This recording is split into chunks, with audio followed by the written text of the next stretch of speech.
Welcome to the new year, everybody.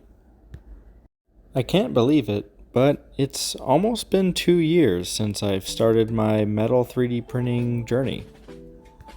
I went headfirst with very low expectations for myself. Really, I just liked the technology and kind of dove right in. However, in traditional me fashion, I didn't really go with the guided plan. In fact, I actually went off the rails quite a bit. For me, YouTube videos were more of just a way to kind of keep me on track with a project and hold me accountable for the things that I'm producing. So, knowing that, well, there have been some interesting experiments to say the least.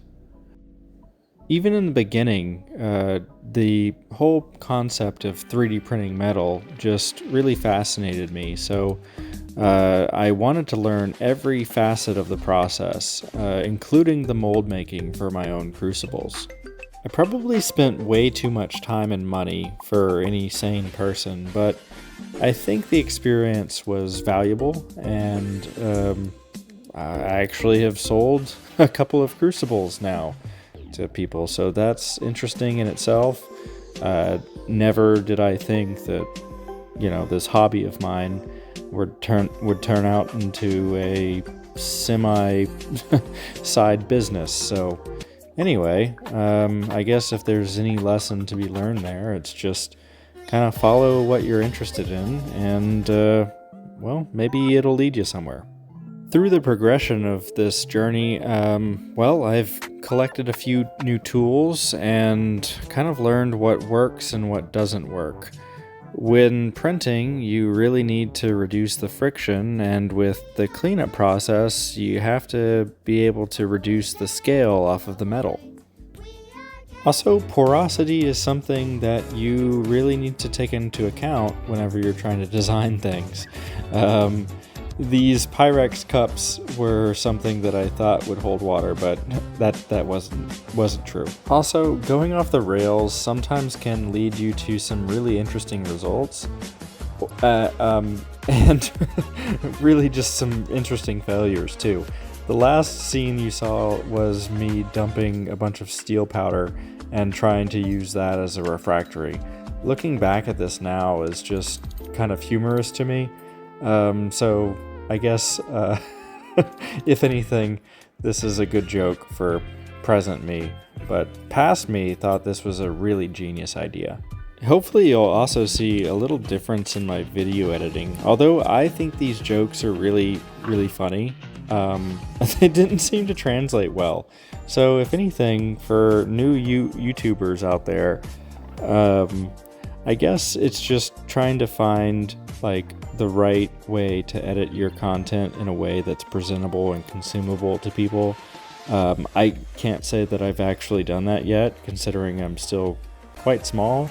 But for content like this, there's a niche group of people that enjoy it, and at the end of the day, if you think it's good, it probably is good enough. Back to metal 3D printing dialogue, these were some of my favorite experiments. I really love the infiltration techniques, and from the last cube you saw, that was actually zinc putty infiltrating into a copper 3D printed cube, and that in itself is just cool to me. Around this time, I also switched to my Tinlog printer, which has been a wonderful printer, a very affordable tool, and it has proven itself time and time again, although it has had some quirks, which I think with any 3D printer, there are some of those to deal with. But for the most part, I would highly recommend it for any upcoming tinkerer or anyone who has any use case that could use more than one material for 3D printing. Pyrex is also one of those materials which I think I want to revisit again now that I've gotten a little better with the materials. It's a very cool concept, and I think there's a lot of uses for it. However, just to be warned, it is highly abrasive, so you'll want to certainly use a steel nozzle, and Bowden printers are probably not the best for it. The last thing I want to say is that this has been really a big learning experience for me and a lot of fun. I truly enjoy doing this out in the workshop, and hopefully that translates well to the audience, as small as it might be. But I do want to just say that it's very rewarding for those that find interest in things like 3D printing or metalworking, or have just any kind of like additive manufacturing interest.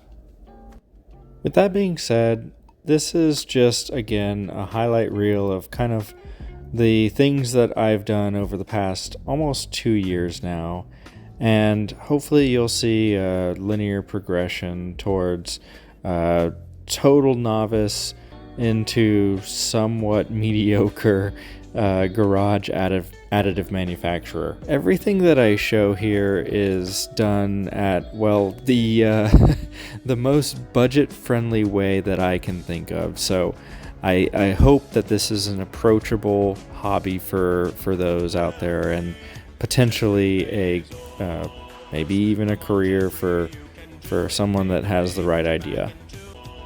Thanks again to all the regular subscribers and commenters on the channel.